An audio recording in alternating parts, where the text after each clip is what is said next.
Hello dear students, Harda degree college के इस official YouTube channel में आप सभी लोगों का बहुत बहुत स्वागत है।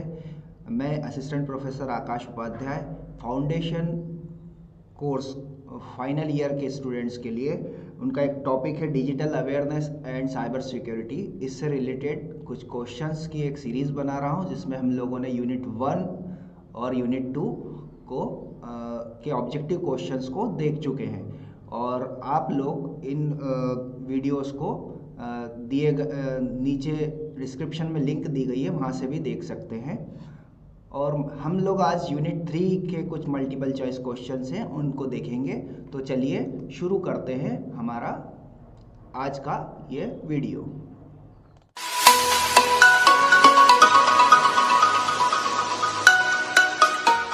तो चलिए हम लोग शुरू करते हैं हमारा आज का जो ऑब्जेक्टिव प्रश्नों का सिलसिला है उसे स्टार्ट करते हैं। तो पहला ही क्वेश्चन उन्होंने पूछा है, निम्नलिखित में से कौन सा ई गवर्नेंस का भाग नहीं होता है।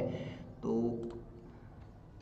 ई गवर्नेंस का जो भाग नहीं होता है तो प्रोसेस भी नहीं होता है, टेक्नोलॉजी भी नहीं होता, रिसोर्सेज भी नहीं होता है। तो इसका जो आंसर आएगा none of the above. E governance से मतलब क्या होता है? दूसरा क्वेश्चन उन्होंने पूछा है। तो ई गवर्नेंस का मतलब होता है इलेक्ट्रॉनिक गवर्नेंस। इलेक्ट्रॉनिक गवर्नेंस का अर्थ है कि सरकार जो है वो सार्वजनिक क्षेत्र और उसके आगे के विभिन्न जो लेवल्स होते हैं उनके बीच में संचार प्रौद्योगिकियों मतलब इंफॉर्मेशन एंड कम्युनिकेशन सिस्टम जैसे कि वाइड एरिया नेटवर्क, इंटरनेट और मोबाइल कंप्यूटिंग को प्रोत्साहित करने के लिए, उनके उपयोग को बढ़ावा देने के लिए सूचना और लेन देन मतलब ट्रांजैक्शंस के आदान प्रदान की दक्षता और प्रभावशीलता को पारदर्शी रूप में और भी पारदर्शी रूप में जवाबदेही को बदलने के लिए इंफॉर्मेशन टेक्नोलॉजी का हम उपयोग करते हैं। तो ये किन किन के बीच में होता है भाई? गवर्नमेंट टू गवर्नमेंट हो सकता है, ठीक है, गवर्नमेंट टू गवर्नमेंट मतलब दो सरकारों के बीच में, जैसे कि मध्य प्रदेश सरकार और केंद्र सरकार के बीच में, मध्य प्रदेश सरकार और महाराष्ट्र सरकार के बीच में कोई शेयरिंग होती है इंफॉर्मेशन की, डॉक्यूमेंट्स की, तो ये डेटा की, तो ये G2G होता है ना। दूसरा होता है सरकारी एजेंसियों के बीच में। अब सरकारी एजेंसियां सपोज करिए कि जैसे जीएसटी का एक पोर्टल है, तो जीएसटी का पोर्टल है तो वो उसकी जवाबदेही केंद्र सरकार को होती है, तो वो सरकारी एजेंसी हो गई है। दूसरा सरकार और नागरिकों के बीच में, सरकार और नागरिकों के बीच में जो ई गवर्नेंस का एक एग्जांपल है जैसे कि आईआरसीटी, जो आप लोग टिकट बुकिंग करते हैं, आप लोग इनकम टैक्स पे करते हैं, उसके लिए जो पोर्टल बना हुआ है, तो ये जो है इंफॉर्मेशन टेक्नोलॉजी का यूज़ करके बहुत सारे ऐसे काम हैं जो जो गवर्नमेंट के ऊपर इन सब का बर्डन नहीं होता, नागरिक या सरकारें या सरकारी एजेंसियां खुद ही उस काम को कर लेती हैं। इसी से तात्पर्य होता है ई गवर्नेंस का। क्वेश्चन नंबर 3 की ओर हम बढ़ते हैं। The main objective of e governance. तो ई गवर्नेंस का मेन उद्देश्य क्या है? एनहेंसिंग गवर्नेंस बाय आईटीसी, है ना, इंफॉर्मेशन टेक्नोलॉजी एंड कम्युनिकेशन का यूज़ करके। मॉनिटरिंग हो जाती है डेटा की, ठीक है। फॉर एग्जांपल कि आप लोगों का आधार कार्ड जो है वो आपके बैंक के खातों से अटैच्ड है, पैन कार्ड भी अटैच्ड है, तो अगर आपके खाते में कोई मतलब गड़बड़ वाला मामला चल रहा है तो सरकार सीधे उसको मॉनिटर कर सकती है ना। कंट्रोलिंग भी होती है कि अगर आपके खाते में सपोज करिए मान लो एकदम से अचानक से 50 करोड़ रुपए आ जाए, तो सरकार को पैन कार्ड, आधार कार्ड के माध्यम से एक तो आपके घर का एड्रेस तो पता चल ही जाएगा।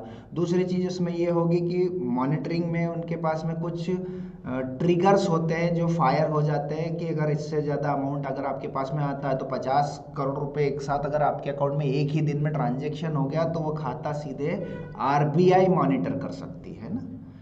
तो अब आरबीआई ने उसको क्या करा? मॉनिटर करा और आपके खाते को थोड़ी दिनों के लिए फ्रीज कर दिया जब तक कि ये जांच नहीं हो जाती कि आपके खाते में पैसे कहाँ से आए। तो ये क्या हो गई? कंट्रोलिंग हो गई। तो enhancing governance, monitoring and controlling, ये सभी ई गवर्नेंस का मुख्य उद्देश्य है ना। ये जो मैंने खाते वाला जो आपको एक सिर्फ एग्जाम्पल दिया है ना, ऐसा एक्चुअली में होता नहीं है, लेकिन प्रोसेस लगभग लगभग इसी तरीके से होती है। ई गवर्नेंस का उपयोग ई गवर्नेंस खालिस्तान का उपयोग करता है ना, ई गवर्नेंस यूज। तो मैंने अभी आपको बताया ICT, information and communication technology का यूज करके हम लोग ई गवर्नेंस का लाभ उठाते हैं। Question number 5, which of the following should be considered as objective of e governance. E governance से हमको क्या मिलता है? तो ई गवर्नेंस से हमको अकाउंटेबिलिटी मिलती है, ट्रांसपेरेंसी मिलती है और करप्शन को रिड्यूस करने में आसानी रहती है। करप्शन को रिड्यूस करने में आसानी कैसे रहती है? जैसे कि मध्य प्रदेश सरकार की लाडली बहना योजना है। अब अगर मान लो कि हमारे जो क्षेत्रीय नोडल एजेंसी है जैसे कि नगर पालिका है, अगर उनको बोल दिया जाता कि भाई आपके वार्ड्स की जितनी भी महिलाएं हैं आप उनको 1250 रुपये सब जैसे उसमें आते हैं, तो 1250 रुपये आप लोग बांटिए, हम आपके खाते में डाल देते हैं। तो वो जब बांटते तो उसमें बिल्कुल सीधी सी बात है, बहुत सारी धांधली होने के चांसेस थे। तो उसके लिए क्या करा उन्होंने, सभी जो लाडली बहनाओं का जो डेटा है उसको सबसे पहले तो सार्वजनिक किया, ट्रांसपेरेंसी। आप उसके पोर्टल पे जाके देख सकते हो कि कौन कौन सी महिलाओं के नाम उस पर ऐड है और कौन कौन उसका लाभ ले रहा है। ठीक है, फिर डायरेक्ट फंड ट्रांसफ़र करने के लिए उन्होंने डीबीटी से उसको अटैच किया। ठीक है, डीबीटी से अटैच किया तो अकाउंटेबिलिटी आ गई कि पिछले साल कितने लोगों को दिया था, इस महीने कितने लोगों को दिया, या इस क्वार्टर में कितने लोगों को क्या, कितनी महिलाओं ने इस योजना का लाभ लिया है, कितनी महिलाएं चली गई हैं, कितनी महिलाएं और जुड़ी हैं। तो ये अकाउंटेबिलिटी हो गई। तो ई गवर्नेंस क्या कर रही है? ओवरऑल अकाउंटेबिलिटी, ट्रांसपेरेंसी और करप्शन को रिड्यूस करने में मदद कर रही है। तो इसका आंसर आएगा all. Which of the following is not type of e governance, है ना। तो मैंने अभी आपको बताया था G2G का मतलब होता है गवर्नमेंट टू गवर्नमेंट, ठीक है, गवर्नमेंट टू बिजनेस और गवर्नमेंट टू कस्टमर। अब क्वेश्चन इन्होंने पूछा है निम्नलिखित में से कौन सा ई गवर्नेंस का प्रकार नहीं है, तो इसका आंसर आएगा नन। ये तीनों ही ई गवर्नेंस के टाइप्स हैं। ठीक है, G2G से क्या तात्पर्य है? इसको मैंने पहले ही एक्सप्लेन कर चुका हूँ। G2G से तात्पर्य है government to government. Which of the following is an element of e governance. निम्नलिखित में से कौन सा ई गवर्नेंस का तत्व होता है? तो ई गवर्नेंस के तत्व जो है गवर्नमेंट है, एक तो सिटीजन्स सीधे सीधे लाभ लेते हैं और बिजनेस ऑब्लिक इन्वेस्टर्स के लिए भी ये अवेलेबल है, क्योंकि अभी हमने ऊपर देखा G2G, G2B, G2C, तो ये ऑल इसका जो है आंसर आएगा। तो ये जो प्रमुख एलिमेंट्स हैं, है ना, ई गवर्नेंस के, G2G मतलब government to government, G2B government to business और G2C गवर्नमेंट टू सिटीजन्स। ठीक, क्वेश्चन नंबर 9। क्वेश्चन नंबर 9 में उन्होंने पूछा निम्नलिखित में से कौन सा ई गवर्नेंस की आवश्यकता होता है? Which of the following is requirement for e governance. तो सीमलेस एक्सचेंज ऑफ इंफॉर्मेशन, है ना। किसी योजना का लाभ लेने के लिए भाई क्षेत्रीय एजेंसियां गवर्नमेंट के पोर्टल पे आप जो सिटीजन्स हैं उनका डेटा अपलोड करती है। फॉर एग्जांपल हम लोग देखते हैं कि आवास योजना, है ना, तो आवास योजना के लिए गवर्नमेंट का एक सेंट्रलाइज पोर्टल बना हुआ है जिसका नाम ही शायद आवास है। तो उस पे क्या है? Seamless exchange of information. अब आप यहाँ पे लोकल में, जैसे नगर पालिका से मेरे को आवास योजना का लाभ लेना है तो मैं बैंक या नगर पालिका के माध्यम से उसका लाभ ले सकता हूँ। नगर पालिका के कर्मचारी क्या करेंगे? आपका डेटा जो है उनके पोर्टल पे अपलोड करेंगे, और अगर ये ही चीज़ अगर डॉक्यूमेंट के फॉर्मेट में होती तो आपका जो आवेदन है वो दिल्ली जाता, फिर वहाँ से अप्रूव होके वापस आता तो कितना समय लग जाता। ठीक है, तो इसकी वजह से क्या हुआ? सीमलेस एक्सचेंज ऑफ इंफॉर्मेशन, मतलब तीव्रता से इंफॉर्मेशन का एक्सचेंज हुआ। आपका जो डेटा है तुरंत ही आवास के पोर्टल पर चढ़ा दिया गया। रीमॉडलिंग इंटरनल एफिशिएंसी, है ना।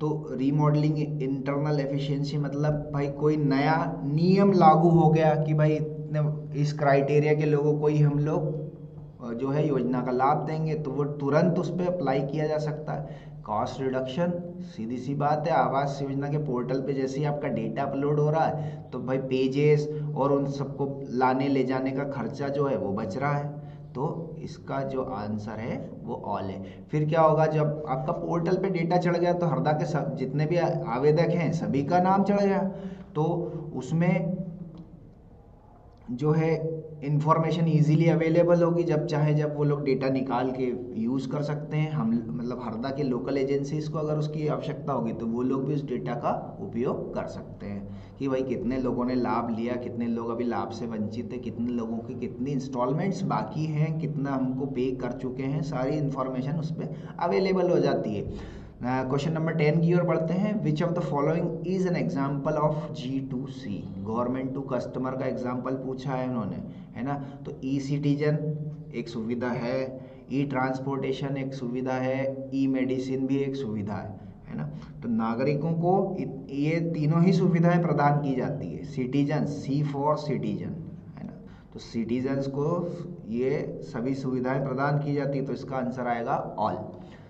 ई education belongs to, e education Khalistan के अंतर्गत आता है। ई एजुकेशन की जो पोर्टल्स चलते हैं वो G2C, मतलब अपने नागरिकों को सुविधाएं दे रही है सरकार ई एजुकेशन पोर्टल्स के थ्रू, तो उसका जो आंसर आएगा G2C आएगा। C2G stands for citizen to government. अब एक यहाँ पे आपकी नई टर्म हुई, इसमें ये पूछा जाता है C2G में कि भाई कस्टमर जो हैं वो ये बताएं कि गवर्नमेंट को क्या अमेंडमेंट्स करना चाहिए, नियमों में क्या मतलब चेंजेस चाहती है कस्टमर की, क्या सिटीजन्स की क्या डिमांड है। तो इसको इसके लिए जो है सिटीजन से गवर्नमेंट जो है वो जो है रायशुमारी करती है, या सिटीजन्स को कोई सुविधाएं है, जैसे कि हम लोग आजकल आय प्रमाण पत्र हमारा 108 मध्य प्रदेश के 108 पे हम लोग डायल करके सीधे ही हमारा जो है आय प्रमाण पत्र बना सकते हैं, है ना। चलिए आगे हम क्वेश्चन नंबर 11 की ओर बढ़ते हैं, सॉरी 13 की ओर बढ़ते हैं। Which of the following is example of C2G? तो इसका एक उदाहरण है ई डेमोक्रेसी, ठीक है। Question number 14, which of the following is not belong to G2G? Government to government में इन निम्नलिखित में से कौन सा नहीं आता है? तो इसका आंसर है ई सेक्रेटरीट नहीं आता, ई पुलिस नहीं आता है ना, ई कोड भी नहीं आता है, तो इसका जो आंसर है all. The service state wide area network belongs to, है ना। इसका जो फुल फॉर्म होता है, जो लोग कंप्यूटर के नेटवर्किंग वाला किसी ने सब्जेक्ट पढ़ा होगा तो उसको ये टर्म सुनने में मिली होगी, स्वान। तो स्वान का मतलब होता है स्टेट वाइड एरिया नेटवर्क। ये जो है गवर्नमेंट के द्वारा गवर्नमेंट को एक फैसिलिटी दी जाती है इंटरनेट यूज़ करने की। जैसे कि हम लोग अपने घरों में जियो, एयरटेल या फिर BSNL इनका जो है नेटवर्क, इनका जो नेटवर्क है इंटरनेट के लिए इस्तेमाल करते हैं, वैसी गवर्नमेंट जो है उनके लिए एक प्राइवेट नेटवर्क बना हुआ है जिसको स्टेट वाइड एरिया नेटवर्क बोला जाता है ना। इसकी बहुत अच्छी स्पीड मिलती है और गवर्नमेंट के सारे ऑफिसेस इससे कनेक्टेड है। तो ये जो है G2G के अंतर्गत आता है। ये जो सुविधा है स्वान की, ये नागरिकों के लिए अवेलेबल नहीं है, आम नागरिकों के लिए नहीं है। आप चाहो कि घर में स्वान का कनेक्शन लगा लो तो आप वो नहीं कर सकते। Question number 16, G2B stands for government to business, है ना। जैसे अब GST का पोर्टल है आपका, जो है पैन कार्ड के लिए एप्लीकेशन देना है आपको, कोई बिजनेस रजिस्ट्रेशन करना है, तो वो सारी जो सुविधा है वो बिजनेसेस के लिए। तो गवर्नमेंट टू बिजनेस G2B का मतलब होता है। Question number 17, which of the following is an example of G2B? तो जो ई रेलवे है उसका लाभ कौन उठाता है? सिटीजन्स उठाते हैं, ठीक है। ई मेडिसिन का लाभ भी सिटीजन्स उठाते हैं, लेकिन ई टैक्सेशन का लाभ कौन उठाते हैं? बिजनेस। तो G2B का एग्जाम्पल क्या होगा? बिजनेस। इसका आंसर आएगा ए। G2N से क्या तात्पर्य? अब गवर्नमेंट ने एनजीओस के लिए एक स्पेशल कॉरिडोर ओपन किया हुआ है, जिसमें एनजीओस अपने सारे जो भी उनके काम होते हैं सब गवर्नमेंट से संबंधित, या गवर्नमेंट को कोई इन्फॉर्मेशन देना होता है, रजिस्ट्रेशंस करना होता है, तो सारा का सारा वो काम एक पोर्टल है जिस पे वो लोग कर लेते हैं। तो गवर्नमेंट टू एनजीओस का फुल फॉर्म आएगा ई सोसाइटी। ई सोसाइटी किसके अंतर्गत आता है? ठीक है, क्वेश्चन नंबर जो 19 है, ई सोसाइटी किसके अंतर्गत आता है? तो इसका जो आंसर आएगा ए। ई सोसाइटी एक गवर्नमेंट टू गवर्नमेंट का एक पोर्टल है। Which of the question number 20, which of the following application is launched under digital India platform? Digital India programme के अंतर्गत कौन सी ऐप को जारी किया गया है या लॉन्च किया गया है? तो इसका जो आंसर आएगा उमंग। ठीक है, उमंग का जो फुल फॉर्म होता है वो आगे आपको क्वेश्चंस में मिलेगा, लेकिन मैं कोशिश करता हूँ। उमंग का जो फुल फॉर्म होता है unified mobile application for new age governance, है ना, unified mobile application for new age governance. इसमें लगभग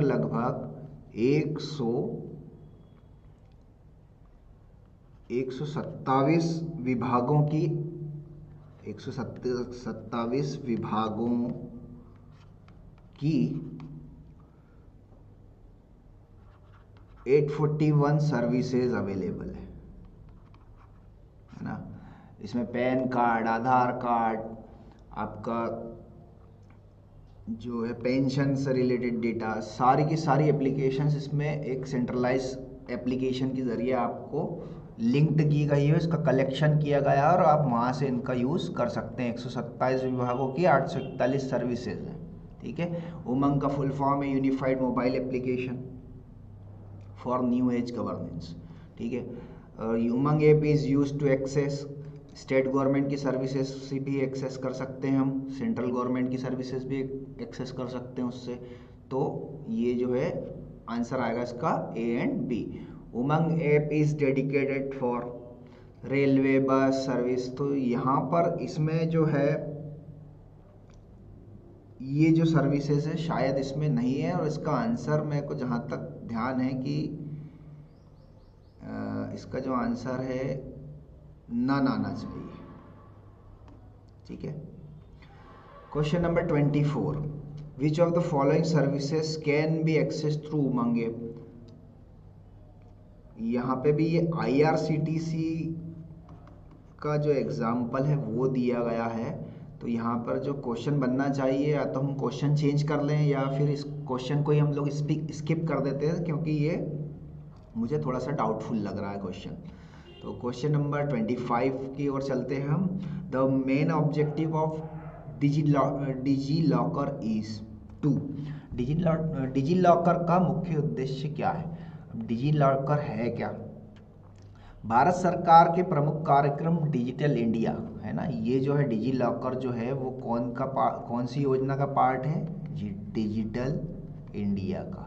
ठीक है, सबसे पहले तो आपको ये याद रखना है कि ये डिजिटल इंडिया का एक भाग है, और इसके लिए एक बहुत अच्छा इनिशिएटिव लिया है डिजिटल इंडिया के अंतर्गत डिजी लॉकर। अब ये जो डिजी लॉकर है इसमें नागरिकों को एक सार्वजनिक क्लाउड दिया हुआ है। क्लाउड मतलब एक स्टोरेज की फैसिलिटी दी हुई है, जिसको हम लोग नॉर्मल भाषा में ऑनलाइन स्टोरेज बोलते हैं ना, स्टोरेज दिया हुआ है।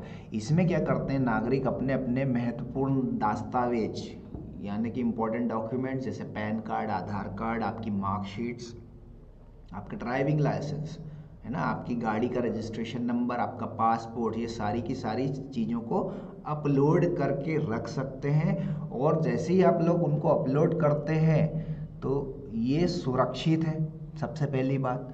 दूसरी कि ऑथेंटिकेटेड डॉक्यूमेंट्स होते हैं। ऑथेंटिकेटेड ऐसे कि आपने आपकी 10th की बोर्ड की मार्कशीट है, उसको आपने अपलोड किया, तो वहाँ जब आप उसको अपलोड करते हैं तो वो आपसे ऑप्शन पूछता है कि भाई ये कौन सी मार्कशीट है, तो आपने करा कि 10th की मार्कशीट है। तो फिर उसने आपसे बोर्ड पूछा कि किस बोर्ड के थ्रू आपने जो है इसको पास किया था 10th को, तो वो आपसे पूछेगा, तो आप अगर एमपी बोर्ड देंगे या सीबीएसई देंगे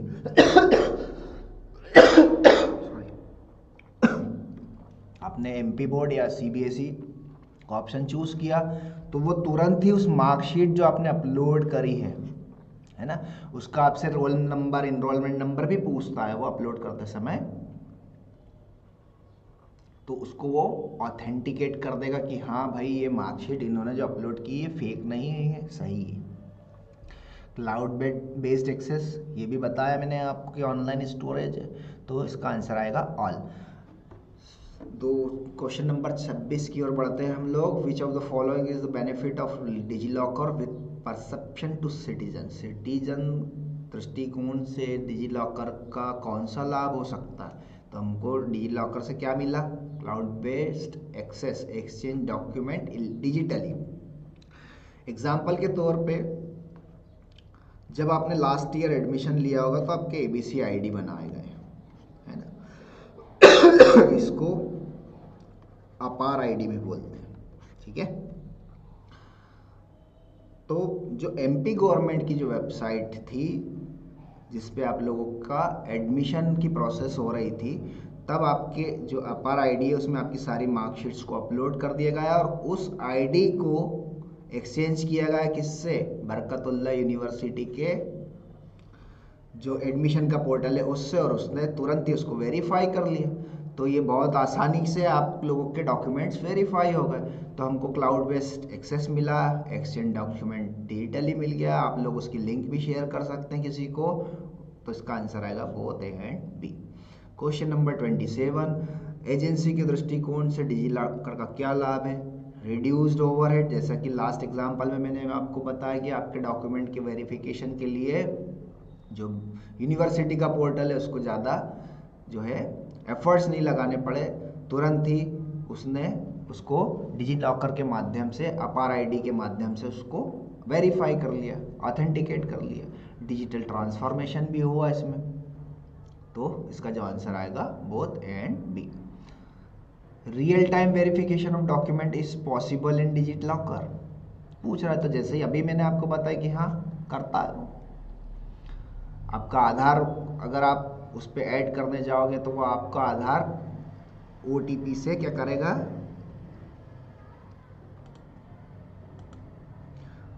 ओटीपी के माध्यम से, ओटीपी के माध्यम से क्या करेगा? वैलिडेट करेगा कि हाँ इस व्यक्ति का ही आधार है और ओटीपी भी इसी के पास गया। तो रियल टाइम सत्यापन संभव है। डिजिलॉकर सिक्योर डॉक्यूमेंट एक्सचेंज की तरह कार्य करता है? हाँ करता है। हम लोग सिक्योरली हमारी लिंक्स को जो है, जो गवर्नमेंट की स्कीम्स है या गवर्नमेंट के पोर्टल है उनके साथ में शेयर कर सकते हैं। गूगल ड्राइव का यूज़ भी आप लोगों ने किया होगा, उससे हम लोग, जैसे मैं आप लोगों को ये जो नोट्स हैं जो बने हुए हैं, ये जो पीडीएफ्स हैं, जो साइबर सिक्योरिटी और डिजिटल अवेयरनेस वाला जो आपका ये जो कोर्स है, इसके जो डॉक्यूमेंट्स हैं मैं आपको गूगल ड्राइव के थ्रू शेयर करूँगा, है ना। तो वो हमेशा के लिए वहाँ पे रखे हुए हैं और आप लोग उनका उपयोग कर सकते हैं। तो ये क्या हो गया? डॉक्यूमेंट एक्सचेंज करना हो गया, ठीक है। और डिजिलॉकर जो है वो सिक्योरिटी के साथ में डॉक्यूमेंट एक्सचेंज प्रोवाइड करने देता है, मतलब अननेसेसरी अनवांटेड एक्सेस नहीं देगा किसी को। जैसे कि गूगल ड्राइव में आप लोग आपके फ्रेंड्स को अगर वो लिंक शेयर कर दोगे तो वो उन लोगों को भी दिखाई देने लग जाएगा। लेकिन अगर मैं अपना आधार कार्ड डिजिलॉकर के माध्यम से किसी को शेयर नहीं कर सकता, मैं सिर्फ गवर्नमेंट की एजेंसी जो उसको देखने के लिए ऑथराइज है उन्हीं को दे सकता हूँ, है ना। The My Certificate section of DigiLocker has section. DigiLocker के माई सर्टिफिकेट सेक्शन में खालिस्तान सेक्शन होते हैं, तो इसमें 2 सेक्शंस होते हैं, ठीक है। क्वेश्चन नंबर 31, डिजिलॉकर के माई सर्टिफिकेट सेक्शन में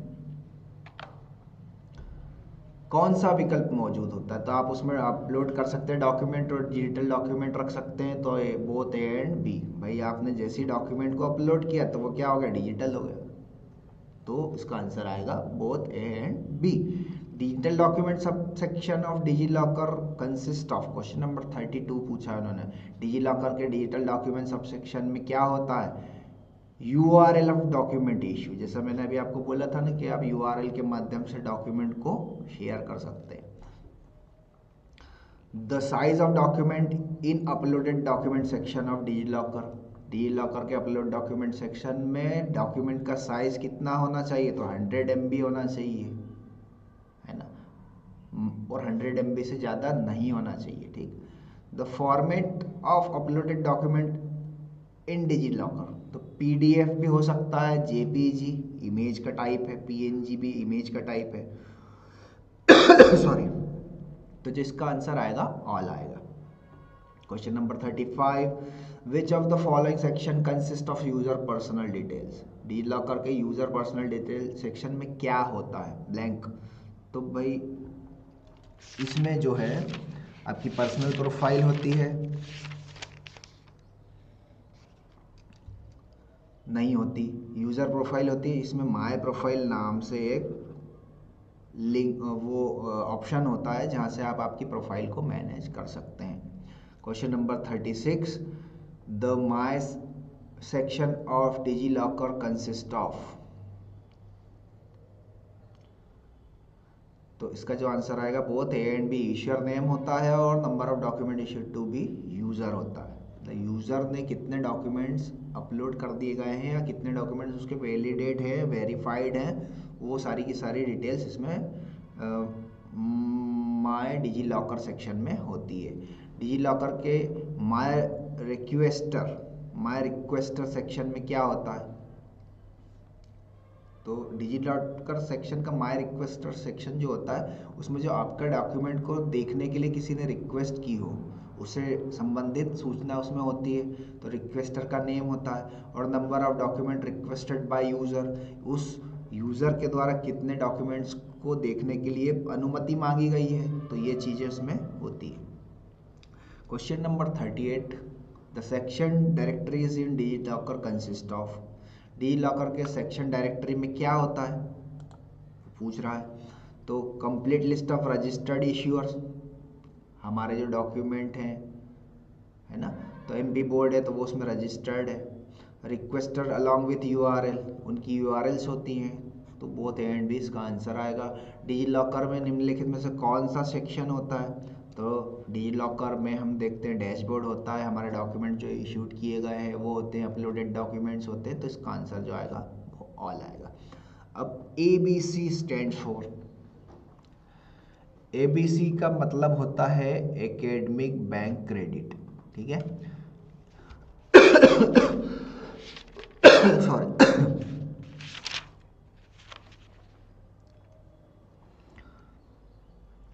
इसमें एकेडमिक बैंक क्रेडिट में क्या है कि जो स्टूडेंट्स हैं उन लोगों के लिए सर्विस है, जैसा कि मैंने आपको बताया था ABC ID या अपार ID, है ना।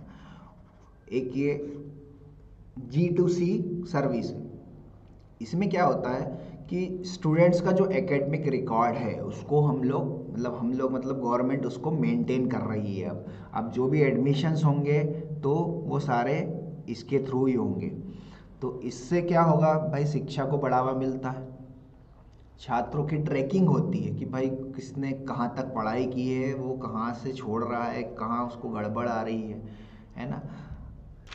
ये सारी चीज़ें इसके माध्यम से जो है सॉल्व होती है, इसलिए ABC क्रेडिट सिस्टम बनाया गया है। डिजिटल डॉक्यूमेंट वेरिफिकेशन उससे इजीली हो जाता है, छात्रों को अलग अलग जगह अपने डॉक्यूमेंट्स को है अपलोड करने की आवश्यकता नहीं होगी, ठीक है। तो इसका जो मेन ऑब्जेक्टिव क्या है, प्रमोट स्टूडेंट सेंट्रिक एजुकेशन, ठीक है। स्टूडेंट्स को जो है उनका, क्वेश्चन नंबर 41 हम देखते हैं, the main objective of ABC is, अब ABC का मुख्य उद्देश्य क्या होता है, प्रमोट स्टूडेंट सेंट्रिक एजुकेशन, उनका जो स्टूडेंट का एजुकेशन उसको केंद्रित किया गया है। इसमें focus on learner friendly teaching, छात्रों को जो चीज़ें जो सुविधाएं और भी प्रदान की जानी चाहिए उसकी इन्फॉर्मेशन, उसका डेटा समझने के लिए गवर्नमेंट को उससे मदद मिलती है। इम्प्लीमेंट एन इंटरडिसिप्लिनरी अप्रोच, अनुशासनात्मक दृष्टिकोण को बढ़ावा मिलता है इससे, तो इसका जो आंसर आएगा ऑल आएगा। निम्नलिखित में से कौन सा एबीसी का फंक्शन होता है? तो इसमें हम लोग स्टूडेंट का एक अकाउंट ओपन करते हैं, वो मोबाइल फ़ोन या आधार कार्ड के माध्यम से ओपन होता है। अकाउंट बंद करने की सुविधा प्रदान की जाती है, वैलिडेटिंग स्टूडेंट्स अकाउंट, है ना। तो ये सभी इसके आंसर हैं, तो इसका जो आंसर आएगा ऑल आएगा। एबीसी द्वारा कौन सा कार्य किया जाता है? Credit accumulation. एबीसी के द्वारा क्रेडिट एक्यूमुलेशन किया जाता है, स्टूडेंट्स के क्रेडिट को इकट्ठा किया जाता है, उसका वेरिफिकेशन किया जाता है और उसको ट्रांसफ़र भी किया जाता है। ट्रांसफ़र इन द सेंस कि भाई वो जो आपका क्रेडिट है, स्कोर है, वो दूसरी एजेंसी के साथ में गवर्नमेंट जो है वो शेयर करती है।